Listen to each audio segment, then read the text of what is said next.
ନମସ୍କାର ଓଡ଼ିଶା, ମୋର ଦର୍ଶକ ବନ୍ଧୁ ଏବଂ ଚାଷୀ ଭାଇ ଭଉଣୀମାନଙ୍କୁ ମୋର ୟୁଟ୍ୟୁବ୍ ଚ୍ୟାନେଲ୍ ଏକର ବାଇ ଏକରକୁ ସ୍ୱାଗତ।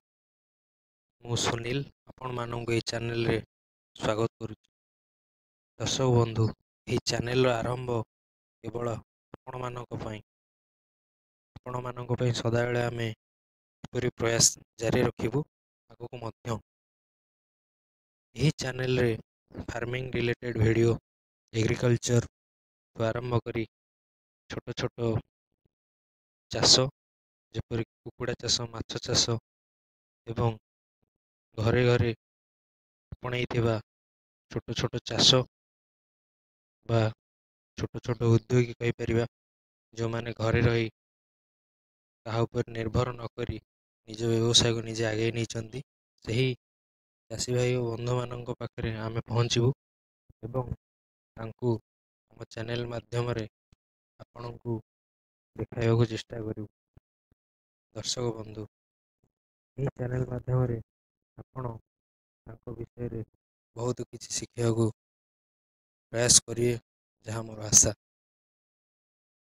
ଯେପରିକି ଚାଷୀମାନଙ୍କୁ ସବସିଡି ବିଷୟରେ ସଚେତନତା ଏବଂ ଚାଷ ବିଷୟରେ ନିରାକରଣ ବା ନୂତନ ଜ୍ଞାନକୌଶଳ, ଚାଷୀମାନେ ଯେପରିକି ଜୈବିକ ଓ ପାରମ୍ପରିକ ଭିତ୍ତିଭୂମିରେ ସୁଲଭ ଚାଷ ଓ ମାଟିର ଉର୍ବରତା ରକ୍ଷା ପାଇଁ ପ୍ରୟାସ ଓ ଚେଷ୍ଟା ଜାରି ରଖିବେ, ସେଭଳି ଦିଗରେ ଆମେ କାର୍ଯ୍ୟ କରିବା।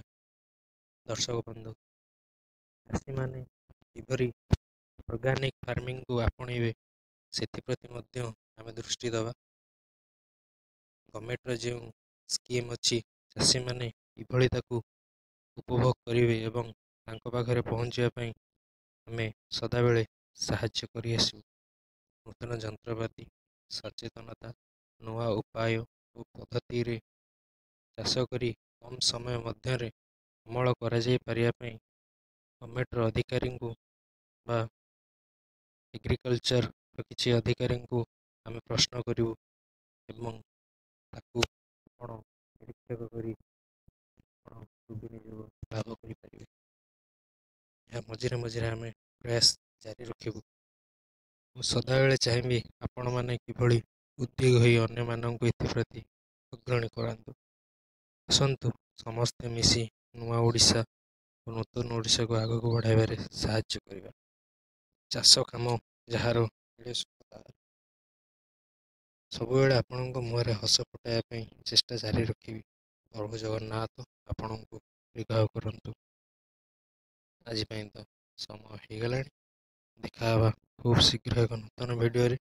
ଯଦି ଆପଣ କୃଷି ବା କୃଷକ ହୋଇଥିବେ ବା ଆଗକୁ କିଛି କରିବା ପାଇଁ ଏହି ଦିଗରେ ଚେଷ୍ଟା କରିବେ, ତାହେଲେ ଆମର ଏହି ଚ୍ୟାନେଲ ଆପଣଙ୍କ ପାଇଁ ଆଣିଦେବ ନୂତନ ନୂତନ ଭିଡ଼ିଓ। ଆମର ଏହି ସବସ୍କ୍ରାଇବ୍ କରି ବେଲ୍ ଆଇକନ୍କୁ ଅନ୍ କରି ରଖିବେ। ଆଗାମୀ ଭିଡ଼ିଓରେ ଖୁବ୍ ଶୀଘ୍ର ଦେଖାହେବା ଓ ନୂତନ ଭିଡ଼ିଓରେ